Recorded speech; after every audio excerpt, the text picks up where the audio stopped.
Scamala Harris has now selected her vice presidential candidate. His name is Tim Walz, and he is one of the most radical governors in all of America.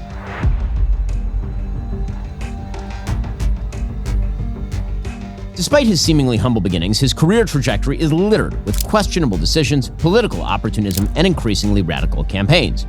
Tim Walz was born on April 6, 1964 in West Point, Nebraska. His dad worked as a public school administrator. His mom was a community activist and homemaker.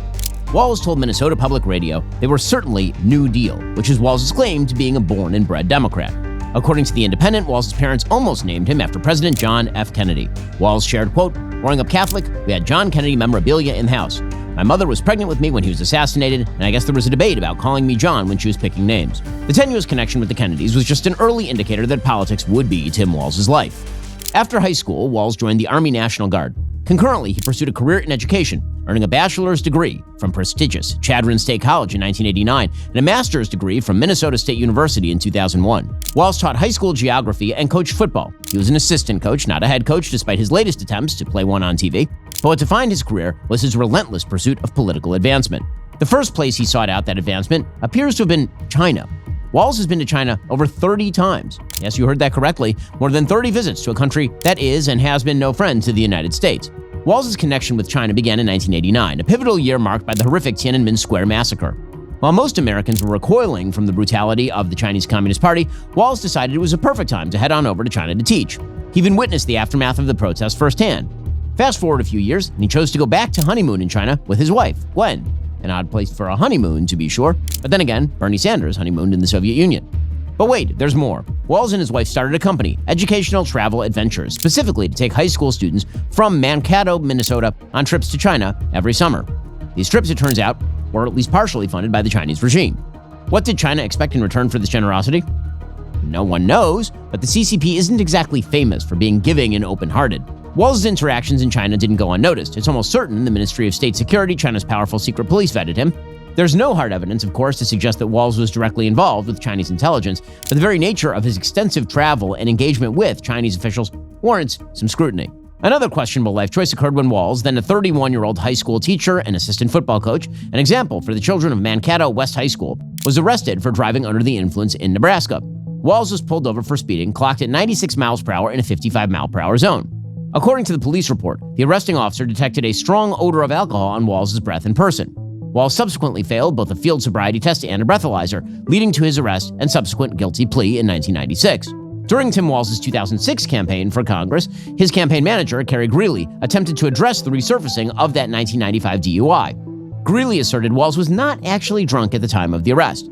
She attributed the incident to a misunderstanding, partly due to Walz's partial deafness, which he suffered during his time in the National Guard. Something about him being partially deaf probably explained how he flunked the field sobriety and breathalyzer test, clocking a 0.128% on the latter. Even the end of Walz's National Guard service was shrouded in controversy. According to the New York Post, veterans have accused him of embellishing his military career and abandoning his National Guard battalion. That's because Walz retired ahead of his unit's 2005 deployment to Iraq. According to retired Command Sergeants Major Thomas Behrens and Paul Herr, Walz quit upon learning that his unit would be deployed to Iraq, even after telling his fellow troops he would join them there. According to Behrens and Herr, on May 16, 2005, Walz quit, betraying his country, leaving the 1st 125th Field Artillery Battalion and its soldiers hanging, without its senior non-commissioned officer as the battalion prepared for war. Here's Behrens explaining. He abandoned us, what the hell kind of leader does that? He just, as soon as the shots were fired in Iraq, he turned and ran the other way and hung his hat up and quit. In Walz's official congressional biography, it simply states, quote, Walz served overseas with his battalion in support of Operation Enduring Freedom. From a veteran's perspective, there is a big difference between serving overseas in support of an operation versus in an operation. Walz's biography is intentionally vague. Veterans have been ringing the alarm bells ever since his 2006 run for Congress. One video unearthed online shows a veteran confronting Walz's campaign staff at his offices over the issue. There's a huge difference between being deployed to a base in Italy and being in the combat zone in Afghanistan. Under current U.S. law, this could get the congressman probably thrown in jail in violation of 2006 Stolen Valor Act. None of this has stopped Walz from continuing to imply he served in combat. Highest ranking enlisted soldier ever to serve in Congress, retired 24 years later as Command Sergeant Major and served with his battalion at Operating Enduring Freedom in Afghanistan. Having been one of those that came back, we were in support of OEF, but sitting in there with OIF veterans, when we came back, they showed us the horse whisperer and told us to be nice when we went home. This type of lie is typically known as stolen valor. While the nature of his veteran status remained hazy throughout his gubernatorial campaign and election, his elevation to Kamala Harris's presidential ticket has brought those allegations back to light. Ironically enough, it was Kamala Harris's campaign account that tweeted a video of Walz claiming to have carried weapons in war. I've been voting for common sense legislation that protects the Second Amendment, but we can do background checks. We can do CDC research. We can make sure we don't have reciprocal carry among states, and we can make sure that those weapons of war that I carried in war is the only place where those weapons are at. Even CNN understood the gravity of the stolen valor allegations. There is no evidence that at any time Governor Walz was in a position of being shot at, and some of his language could easily be seen to suggest that he was. Immediately after abandoning his troops, Walz launched a run for Congress. In fact, he was apparently considering a run for Congress even during his last years in the National Guard. In 2006, Walz formally entered the political arena. He ran for the U.S. House of Representatives from Minnesota's 1st Congressional District. He narrowly defeated six-term Republican incumbent Gil Gutknecht. His focus on veterans affairs, agriculture, education masked a more opportunistic approach to governance. This administration took us to an unjustified war in Iraq where our warriors are doing the best they can. They are the best that's ever been fielded. They left them there. They do not support the VA on the back end, and this country is no safer because of it. We can do better. I don't have to rebut or say anything. I live that. I, on a teacher's salary, understand what's happening. When I coached football, these stands held about 3,000 people. That's a lot. It's also the number of American soldiers who have died fighting in Iraq. Serving right now are kids that I taught, coached, and trained to be soldiers. They deserve a plan for Iraq to govern itself so they can come home. As a former high school teacher, Walz made education a central plank of his 2006 campaign. He argued for increased federal funding for public schools, largely sops to the teachers' unions. Tim Walz's time as U.S. representative was marked by a stance on positions he would quickly abandon later upon becoming Minnesota governor. He represented himself as a moderate, a supporter of gun rights, the Keystone XL pipeline, and Israel. He also voted in favor of tighter vetting of refugees. While Walz served on the House Committee on Veterans Affairs and was a vocal proponent of veterans' rights, VA whistleblowers reported that Walz's office did not adequately support their efforts to expose mismanagement and corruption within the VA. Walz also gained a reputation for failures in his communication and with his office's constituent services. Reports of delayed responses and insufficient support for constituents dealing with federal agencies were recurrent themes during his tenure. By 2017, Walz saw an opportunity to climb the political ladder higher. Announcing his candidacy for governor of Minnesota, his campaign capitalized on Governor Mark Dayton's decision not to seek re-election. The Democratic primary for governor was a battleground, with Walz facing formidable opponents like State Representative Aaron Murphy and Attorney General Lori Swanson. Walz's campaign strategy was straightforward: win at any cost. The cost was the abandonment of much of his centrist platform. He suddenly shifted left on issues like gun control and vetting of refugees. Should Minnesotans be required by law to show a valid ID to vote? And should undocumented or illegal immigrants be granted driver's licenses? And Tim Walz will just go around. No and yes. They should not have an ID to vote. And yes, they should have driver's licenses. So when Hope comes home after Parkland and says, "Dad, we have to do something," this issue of the nation changing, the NRA changing, and to be quite honestly, the folks we're going to need to actually get this done, responsible gun owners, if we can't welcome them in when there's a change of heart, if we can't welcome them in to make a difference to actually get this done, then it's simply advocacy in words. He also endorsed a public option for healthcare that would effectively undercut private insurance in the state. He pushed vast spending initiatives on everything from infrastructure to affordable housing. He suggested a vast overhaul of the state's energy system in order to stop climate change, including extraordinary spending on wind, solar, and other inefficient technologies. There wasn't a spending initiative Walz didn't support. This place is sacred to me. It's sacred to Minnesotans. As your governor, I will do nothing that puts at risk that sacred place, but I will continue to praise, to build, and to make sure that if we have the solutions to build the clean energy economy, we have the solution to create jobs, I will stand there and make it happen. Walz also began speaking loudly about social issues. He pushed soft on crime policies, gun control, LGBTQ plus/minus divided by sign issues. Walz secured the Democratic Farmer Labor nomination with 41.6% of the vote. In the general election, Walz faced Republican Jeff Johnson. The race wasn't much of one. Walz, unwilling to define himself clearly politically and acting all things to all people, won 53.9% of the vote. It was as governor, however, that Walz's true leftism emerged. On his very first day in office, Walz signed an executive order establishing a DEI Council, Diversity, Equity, and Inclusion, tasked with implementing DEI-focused initiatives all across state agencies. The council included representatives from various state departments, community organizations, and advocacy groups, with a timeline aiming for quarterly reports and a comprehensive action plan within the first year. The DEI Council's mandate included conducting assessments of current practices, identifying disparities, and recommending policy changes to promote equity and inclusion, equality of outcome. This council also oversaw the implementation of DEI-focused training programs for state employees on issues related to diversity and unconscious bias. Let's be clear about what this meant. Tim Walz prioritized an agenda that elevated identity politics over merit and competence. This council enforced quotas and mandates, leading to hiring practices that emphasized demographic characteristics rather than qualifications or experience. Walz's first step in office was a step toward division and DEI. When the pandemic of 2020 hit, Walz's instinct was to lock down hard. On March 13, 2020, he declared a peacetime emergency, then issued more than 100 executive orders, ranging from stay-at-home mandates to mask requirements to business closures. The Minnesota economy plummeted into chaos. According to the Minnesota Chamber of Commerce, quote, total non-farm employment fell by 416,000 jobs in March and April, an amount larger than the entirety of North Dakota's workforce. Unemployment spiked to 11% in May. State GDP declined by nearly 30% in the second quarter. Tens of thousands of businesses around the state were forced to close their doors and either pivot to remote operations or temporarily close their business altogether. Walz's administration faced criticism for inconsistent messaging and execution of policies. His decision to allow only outdoor dining during certain phases of reopening was met with confusion and frustration, particularly as other states adopted more direct and cohesive approaches. The administration's handling of unemployment benefits and aid distribution was slow and inefficient, compounding the economic hardships faced by many Minnesotans. The $67.3 million in COVID-19 business relief payments that Walz controlled were insufficient and came too late to save too many local businesses. One of the most contentious aspects of Walz's pandemic response was his handling of health and safety measures in long-term care facilities. Early on in the pandemic, these facilities became hotspots for COVID-19 outbreaks, leading to a significant number of deaths among elderly residents. The state's response was inadequate and slow, failing to protect the most vulnerable populations effectively. This criticism was further fueled by reports of insufficient PPE and delayed testing in these facilities. Additionally, Walz's administration failed religious groups, including the Minnesota Catholic bishops, by placing limits on religious gatherings. Those restrictions infringed on religious freedom and were inconsistently applied compared to other public gatherings in the state. Walz's administration went to great lengths to intrude on the privacy of his citizens during the pandemic. In March 2020, Walz implemented a COVID-19 hotline, which encouraged Minnesotans to report violations of state lockdown orders. The information you leave is considered public information. At the tone, please leave the following information: your name, your callback number, how the stay-at-home order is being violated, and where the stay-at-home order was violated.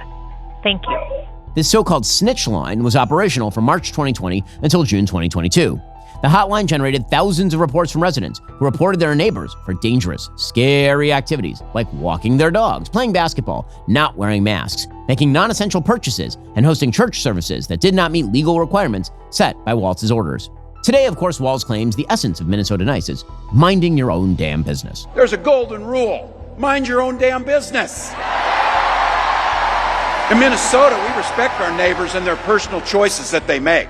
Walz's administration also implemented an unconstitutional, unethical, DEI-based approach to rationing COVID-19 treatments, prioritizing patients based on race. Under Walz's watch, the Minnesota Department of Health adopted an ethical framework that explicitly gave preference to non-white residents for monoclonal antibody treatments. This framework was based on non-binding FDA guidance suggesting that race could be a risk factor for severe COVID-19 outcomes. The policy, for example, prioritized black 18-year-olds over elderly white people. The state's rationing plan, part of the Minnesota Resource Allocation Platform, assigned points for various risk factors, with racial minorities automatically receiving 2 points. This meant that being a racial minority could elevate someone's priority for receiving scarce COVID-19 treatments, even if they were at lower overall risk compared to elderly or immunocompromised patients. The America First legal advocacy group challenged the system, highlighting that race is not a medical condition like hypertension or heart disease, which are legitimate risk factors for severe COVID-19 outcomes. The policy was eventually scrapped after legal threats and public outcry. Every major issue that arose during Walz's governorship was met with gross incompetence. The handling of the riots following the killing of George Floyd on May 25, 2020 was no different. The response from state and local authorities was sluggish and ineffective. Walz admitted to an abject failure in the response to the riots. There weren't any police there. There weren't any firefighters. There was no social control, and her constituents were locked in their house wondering what they were going to do. That is an abject failure that cannot happen. The delayed deployment of the National Guard, along with a lack of clear directives, fueled the chaos. Minneapolis police were overwhelmed by the scale of the unrest, which included mass looting, arson, and violence. Minneapolis Police Chief Medaria Arredondo and Mayor Jacob Frey both acknowledged that their forces were overcome by the scale and intensity of the unrest. The failure to evacuate the 3rd Precinct before it was set on fire further highlighted the poor coordination between authorities. Minneapolis Fire Chief John Freudel was unaware of the fire until informed by a CNN host, highlighting the communication breakdowns that plagued the response efforts, all due to the governor's absence of leadership. Walz's decision to delay the National Guard deployment was a massive mistake. By the time the National Guard was mobilized and arrived on the scene, the damage had already been done. Buildings were burning, the city was in chaos.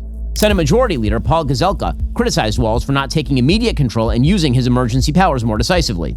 Adding insult to injury, as Tim Walz's family was off to do, was Hope Walz, Tim Walz's 19-year-old daughter. During the riots, in response to a post from a community organizer warning rioters to get out, Hope tweeted, quote, "The Guard cannot be sent within minutes. To be clear, the National Guard will not be present tonight." Obviously, she knew something the rioters did not. Hope Walz's Twitter account, Hope Walz, has since been scrubbed of all content. We'll get to more on the Democrats' presidential nominee and her vice presidential nominee in just a second. First, are you still struggling with back taxes or unfiled returns? Handling this alone can be a huge mistake and cost you thousands of dollars. In these challenging times, your best offense is Tax Network USA. With over 14 years of experience, the experts at Tax Network USA have saved clients millions in back taxes. Regardless of the size of your tax issue, their expertise will work to your advantage. Tax Network USA offers 3 key services: protection, compliance, and settlement. Upon signing up, Tax Network USA will immediately contact the IRS to secure a protection order, ensuring that aggressive collection activities like garnishments, levies, or property seizures are halted. If you haven't filed in a while and need amended returns or you're missing records, Tax Network USA's expert tax preparers will update all your filings to eliminate the risk of IRS enforcement. Then, they'll create a settlement strategy to reduce or eliminate your tax debt. The IRS is the largest collection agency on planet Earth. Now that tax season is over, collection season has begun. Tax Network USA can even help with state tax issues. For a complimentary consultation, call today, 1-800-958-1000, or visit their website at tnusa.com/Shapiro. That's 1-800-958-1000, or visit tnusa.com/Shapiro today. Don't let the IRS take advantage of you. Get the help you need with Tax Network USA. Throughout the crisis, Walz's public statements reflected a reactive approach. He acknowledged the state's slow response, admitting the situation should have been handled more swiftly. His comments about the need for unity and understanding the community's pain belied the facts. He failed his office, he failed the people of Minnesota in one of the state's most critical moments. Complicating the issue for the governor was his wife, Gwen Walz. She gave outrageous public comments. During the riots, here's what she had to say. I could smell the burning tires. That was a very real thing, and I kept the windows open for as long as I could because I felt like that was such a touchstone of what was happening. That's a bit of white privilege for you. During the peak of the riots, when Minneapolis was engulfed in chaos, buildings burning, businesses being looted, people suffering, resulting in an estimated $2 billion in damage nationwide, Gwen Walz kept the windows of the governor's mansion open as long as she could to smell the burning tires, so she could suffer along with her people. That may be in the race for the most elitist, tone-deaf response to a crisis in modern history. But wait, there's more. Gwen Walz has been a radically outspoken advocate for criminal justice reform, being quoted as saying, quote, "Criminals should have as many chances as they need." How many chances do you get? My answer to that is as many chances as you need. During a 2020 rally at the state capitol, Gwen encouraged individuals who needed pardons to apply, saying, quote, "If you need a pardon, apply. Those numbers have been going down. I want them up. Flood the zone, because what that does is fully restore people to our community. And we need each and every person in this state in our community. Rights restored, active, engaged." By rights, she means removing the accountability of committing a felony in our country, restoring voting rights, creating leniency where there should clearly be none. Aiding in Gwen Walz's efforts was none other than Kamala Harris, who reinforced her own lenient crime stance. In a tweet during the riots, Kamala promoted and requested donations to the Minnesota Freedom Fund, a fund subsidizing cash bails for criminals. In this case, the fund was bailing out the rioters and looters, causing the destruction on Minneapolis' streets. So, what did Tim Walz have to say during the riots? In a press conference, Walz decided to make his position on systemic racism abundantly clear. In the press conference, Walz stated, quote, "I understand clearly that many communities feel the weight of systemic racism." He emphasized, "I will not patronize the struggles these communities face," acknowledging the difficult that is. Walz didn't stop at merely acknowledging systemic racism. He doubled down, declaring, "I refuse to overlook the blatant injustices that occur in broad daylight. Sympathy for the rioters in the middle of gigantic riots." That's the Tim Walz story. I understand clearly there is no trust in many of our communities, and I will not patronize you as a white man without living those lived experiences of how very difficult that is. And I refuse to have it take away the attention of the stain that we need to be working on is what happened with those fundamental institutional racism that allows a man to be held down in broad daylight And thank God a young person had a camera to video it. In June 2020, a group of protesters led by members of the American Indian Movement toppled a statue of Christopher Columbus outside the Minnesota state capitol. These vandals, who considered Columbus a symbol of genocide against Native Americans, pulled down the statue with ropes. Walz was aware ahead of time that groups might attempt to tear down the statue, but when the incident occurred, law enforcement was criticized for not intervening.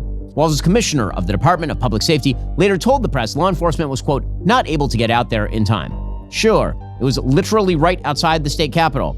At a press conference, Walz stated that while he did not condone the act of toppling the statue and warned there would be consequences for those involved, he also expressed understanding for the protesters' actions. In a statement, he noted that the protesters had, quote, legitimate concerns regarding Columbus's legacy and the ongoing issues faced by indigenous communities. Republican Senate Majority Leader Paul Gazelka made the link to other leadership failures during the Black Lives Matter riots. Gazelka stated the governor didn't protect the 3rd Precinct, he didn't protect businesses on Lake Street, the lieutenant governor condoned the destruction of public property. Mike Forcia, the activist who led the toppling of the statue, was charged with felony criminal damage to property. However, in a deal with prosecutors, he avoided trial and received a sentence of 100 hours of community service. That sentence falls right in line with how Tim Walz deals with criminals. A society that does not put equity and inclusion at the center of it is certainly going to eventually come to the places where we're at. Following the riots themselves, the trial of Derek Chauvin, the former Minneapolis police officer charged with the murder of George Floyd, was one of the most high-profile cases in recent history. Tim Walz's management of the case and the surrounding environment was as mishandled as the riots themselves.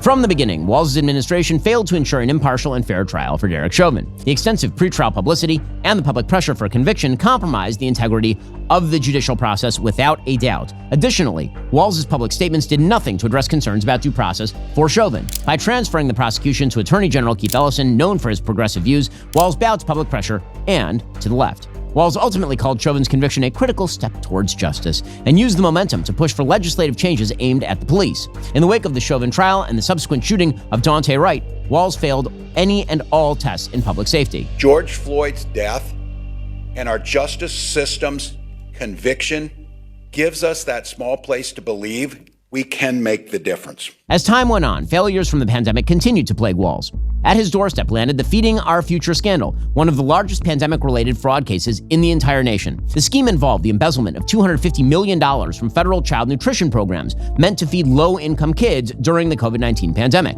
Federal prosecutors have charged dozens of individuals associated with Feeding Our Future, alleging they used the funds for personal luxuries like jewelry and property instead of, feeding kids. An audit revealed that Tim Walz's Minnesota Department of Education failed to act on warning signs and did not perform adequate due diligence on high-risk applicants. The controversy deepened when Ramsey County Judge John Guthman issued a statement disputing Walz's public characterization of the court's role. Walz had suggested the court forced the Minnesota Department of Education to resume payments to Feeding Our Future after they were suspended due to suspicions of fraud. He described being speechless when Judge Guthman ruled in favor of the organization in April 2021, implying the court's decision left the state with no choice but to continue the payments. We respected the judge's decision, but I could, and yes, on this one, I can tell you, I was speechless. However, Judge Guthman clarified. He never ordered the MDE to resume payments. Instead, he said the department resumed payments voluntarily, although they were threatened with sanctions and legal penalties if they did not comply. In June 2021, the judge found the MDE in contempt of court for failing to process Feeding Our Future's applications in a timely manner and ordered the department to pay sanctions. Once again, Tim Walz's administration was found negligent and lacked transparency in handling its cases. Once again, Tim Walz lacked leadership and displayed a failure to take action.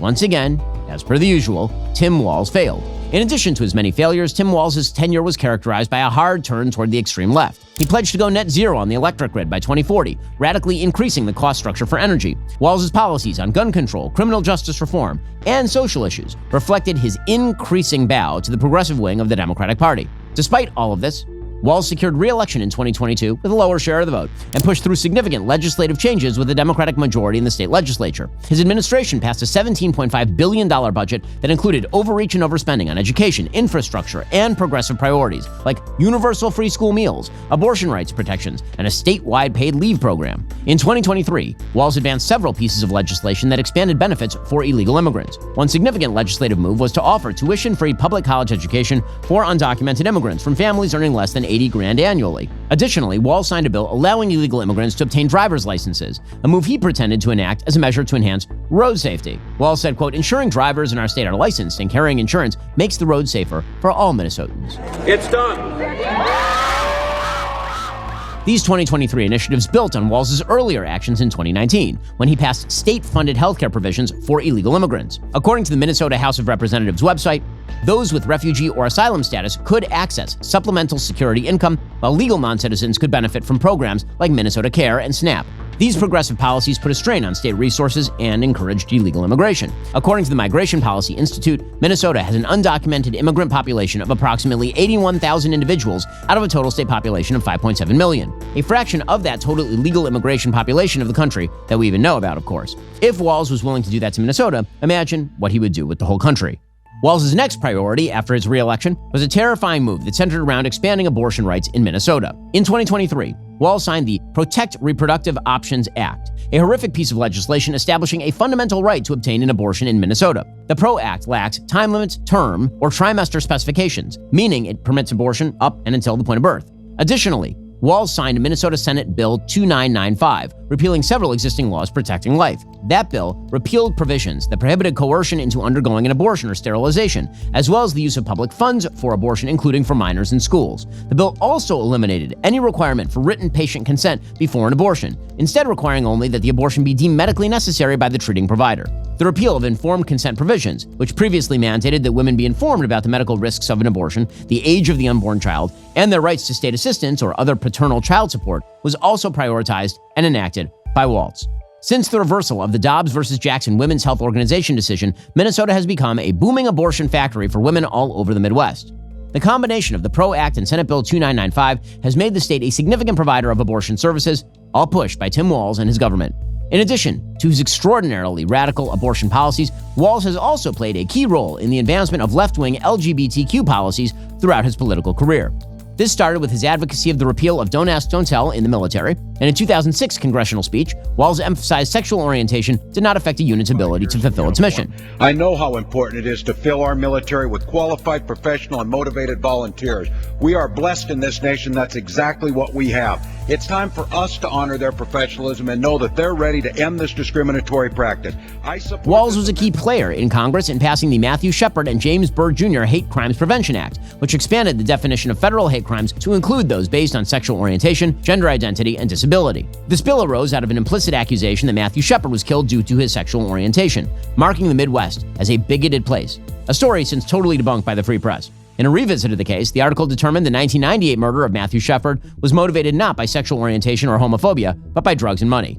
In January 2021, Walz signed an executive order to ban conversion therapy, and in March 2023, Walz signed the Trans Refuge and Gender-Affirming Healthcare Bill.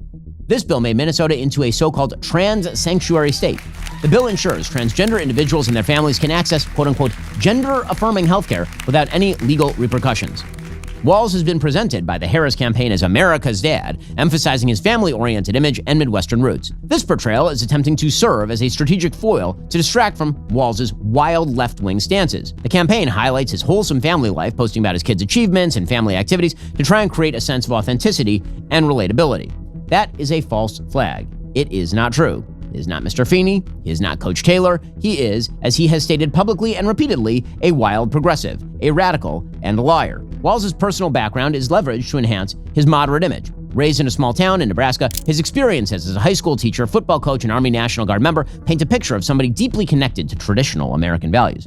It is all political sleight of hand. It's a bad political sleight of hand, at that. Arrested for DUI while teacher and assistant coach, abandoning his unit in the Guard, none of the dad persona really sticks when revealed. In examining Walz's career, it becomes painfully clear his journey from a high school teacher to state governor has been marred by a series of missteps, failures, and a turn toward the radical left. Walz's administration, characterized by indecision and reactive measures, has dragged Minnesota through crisis after crisis, each handled with a lack of foresight or effective leadership. The COVID-19 pandemic saw Walz's draconian lockdown measures cripple small businesses, leading to countless closures and economic hardships. His delayed, disjointed response to the George Floyd riots allowed chaos to reign in Minneapolis, exacerbating tensions and leading to widespread destruction. In the aftermath, his handling of the Derek Chauvin trial did nothing to ensure a fair judicial process, instead contributing to a politically charged atmosphere that undermined public confidence in the justice system. He has left Minnesota more divided than ever, and more people are leaving Minnesota than ever. Here is a chart of people leaving Minnesota. Tim Walz's Minnesota legacy will likely be more about his progressive policies, failures, and controversies than any substantive achievements. His tenure stands as a cautionary tale of how poor leadership and political opportunism can lead to further crisis and complete deletion of public trust. Not a great look for a person seeking higher office. In January 2024, Walz joined many on the left in downplaying concerns about President Joe Biden's mental fitness, dismissing them at the time as ageism. I think he's just doing what he does, and I think it's kind of incumbent upon all of us. Look, my mom's 88, still living on the farm, drives herself. Folks are able to do this, so I think this little bit of ageism that goes to this, if it's not that, would be something else. This stance contradicted pretty much all the evidence, including a Rasmussen report and Heartland Institute poll showing more than 6 in 10 likely voters believed Biden's mental decline posed a national security threat. Walz's dismissal of those concerns further undermined his credibility, especially as the truth about Biden's cognitive challenges became painfully clear to Americans over the course of the summer. In the lead-up to Kamala Harris selecting her running mate, the progressive godfather himself, Bernie Sanders, vocally supported Tim Walz. I'm very impressed by him. I think you have an excellent governor who understands the needs of working families, and I hope very much that the vice president selects a running mate who will speak up and take on powerful corporate interests, and I think Tim Walz is somebody who could do that. Sanders emphasized that Walz, a former teacher and native of rural Nebraska, would be a strong advocate for taking on powerful corporate interests and representing the working class. That should have been a giant, red, flashing cautionary signal. Do not pass go, Walz is not a centrist. Walz has ventured as far from his Midwestern traditionalist roots as one can. Governor Walz, are you a progressive or are you a centrist? I'm a progressive. At his debut rally in Philadelphia as Kamala's new VP pick, he basked in another opportunity to call J.D. Vance, the Republican vice presidential nominee, weird. You know it, you feel it. These guys are creepy, and yes, just weird as hell. That's what you see. That's what you see. Which has been parroted by Democrats and the media establishment, but I repeat myself, for weeks. Yeah, it's not. I mean, it's quite weird. Just plain weird. Just plain weird. Really weird. He's such a weirdo. They're weird. They are weird. Republicans just being weird. He said a lot of things that are weird. Just plain weird. Walz is the person who popularized the term weird to refer to Republicans in an interview with Morning Joe. After the assassination attempt on President Trump, caused in large part by inflammatory rhetoric of the left, the Democrats found themselves back-footed. They needed a new strategy, one less incendiary but still critical. Enter Tim Walz. These are weird people on the other side. They want to take books away. They want to be in your exam room. That's what it comes down to. And don't, get sugarcoating this. These are weird ideas. Listen to them speak. Listen how they talk about things. Walz introduced the term weird as a viral trend to describe Republican Party behavior, policies, and players. The strange move was aimed at appealing to younger generations, especially Gen Z. But this was a rather ironic choice, considering the long line of strange and extreme actors within his own party. The truth is that nothing is weirder than the current Democratic Party. Its key players, its policies, its followers. Considering the alternatives, Tim Walz is a perplexing choice as running mate for Kamala Harris. In fact, the choice is so perplexing it raises some weird questions about discrimination in the selection process. The frontrunner originally for that VP nod was Pennsylvania Governor Josh Shapiro, an extremely popular figure in a swing state, 62% approval rating. Shapiro happens to be, however, openly pro-Israel and Jewish. Kamala Harris could not have that on the ticket as she seeks to win over the pro-Hamas radicals in her base. All of those radicals, by the way, were ecstatic about the Walz pick for good reason. It's Walz, baby, let's go! High school teachers, stand up! He comes from a rural state. He has been a champion of the working class. He's passed some very good legislation. He's a wonderful person, just normal, lovely, wonderful guy.